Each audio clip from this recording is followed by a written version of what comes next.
It has been almost a month after Finance Minister Nirmala Sitharaman decided to make amendments to the retrospective tax.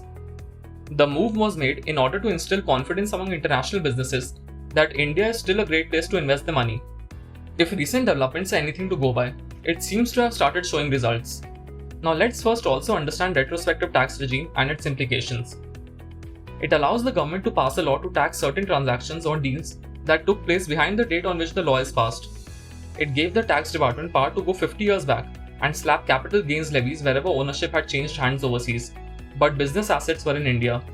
The 2012 legislation was used to levy a cumulative of Rs 1.10 trillion of tax on 17 entities including Vodafone. Now let's get a sense of key amendments through this graphic.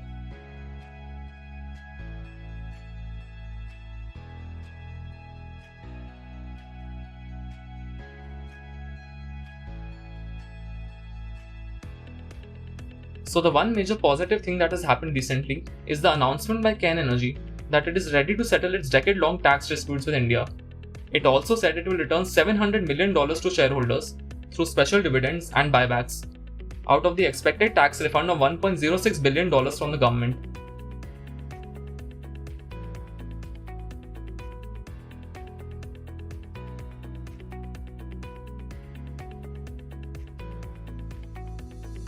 An international arbitration tribunal scrutinizing the tax dispute in its verdict last year said that the tax demand was not valid.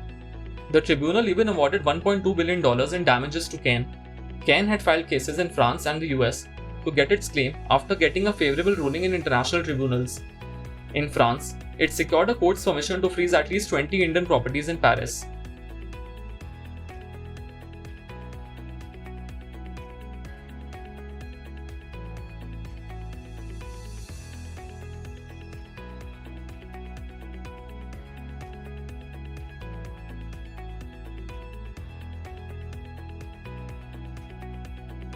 So Cairn Energy could be the first among 17 cases to be resolved under the new arrangement. Apart from Cairn Energy, 16 other companies, including Vodafone Group, Vedanta, Mitsui, WNS Global, and New Singular Wireless faced tax demands under the retrospective tax that came into force on May 28, 2012. So what about other disputes and what is the status as of now? Vedanta, which had bought Cairn Energy's erstwhile subsidiary Cairn India in 2011, is likely to withdraw arbitration it had filed in Singapore, seeking around Rs 5,000 crore as damages from the government.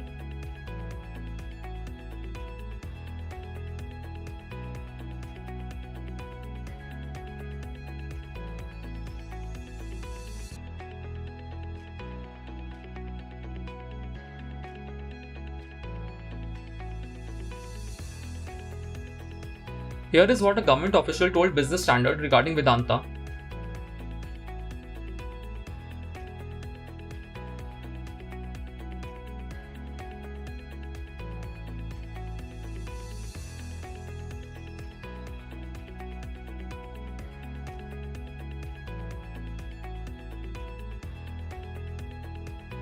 Now let's talk about Vodafone. According to media reports, Vodafone is also open to settling tax row with India.